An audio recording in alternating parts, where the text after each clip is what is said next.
Several areas of Victoria are under flood watch ahead of forecast heavy rain and thunderstorms over the coming days. 150 millimetres of rain has been forecast, but authorities predict there could be more than 200 millimetres fall. Flooding catchments already full from last week's rain. And Mark Cattell from the SES, Cattell from the SES joins us now, the agency commander there at the State Control Centre. Mark, do appreciate your time. How has the situation been across metropolitan Melbourne and into the regions this afternoon with the rain event? Yeah, good afternoon, Simon.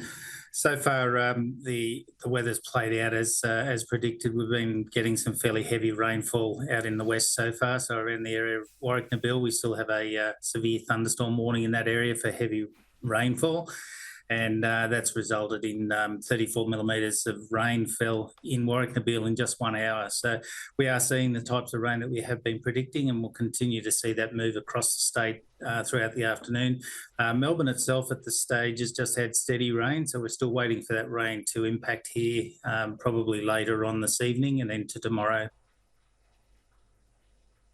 And have there been many calls for assistance yet to the SES? Yes, we've had about 260 requests for assistance, with about 120 of those have been for flooding. And other than that, we've had some trees down in some areas and a couple for building, about 30 for building damage. So we are seeing some results of it. And a lot of those jobs can be from flooding gutters that are overflowing because they haven't been cleaned, but we appreciate that it's probably too late to get up on roofs and be doing that now. It's certainly something that people need to be thinking about before the rains come. How profound are those calls for building damage? Yeah, it's usually just some trees down on the building, so there's been nothing major. It's just flapping roof iron or tiles and things broken, and fairly minor so far. We haven't had any reports of any major damage. You've been handing out sandbags at depots across regional Victoria, particularly up Bendigo-Echuca Way. Have we started to see those areas be impacted by this system yet? Yeah, as the system forms up, we're still seeing some heavy rain start to fall in that area, and the Bureau is working really hard and diligently to try to give us as much information as they can. So we probably see the Campaspe get into minor and low moderate flooding, and areas further over to Shepparton, we're certainly looking at areas there where it could be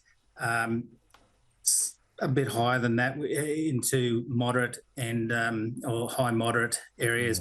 But with Shepparton, it's certainly only going to get a potential low end major flooding at around 11 metres, which is about a metre lower than it was in 2022.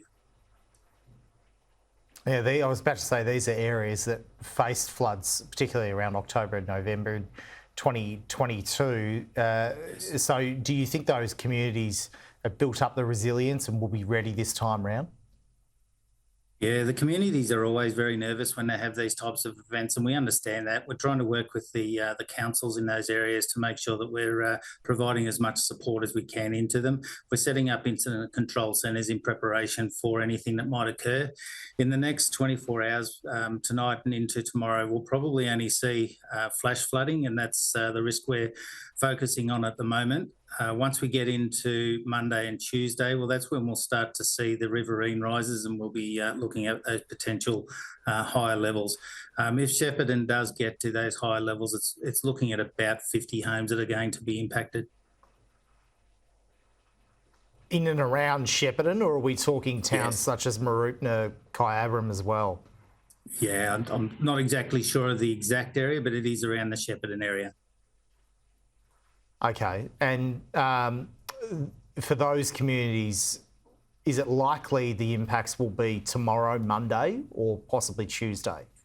Be more late Monday into Tuesday. Probably we'll see the riverine flooding itself probably late Monday and into Tuesday.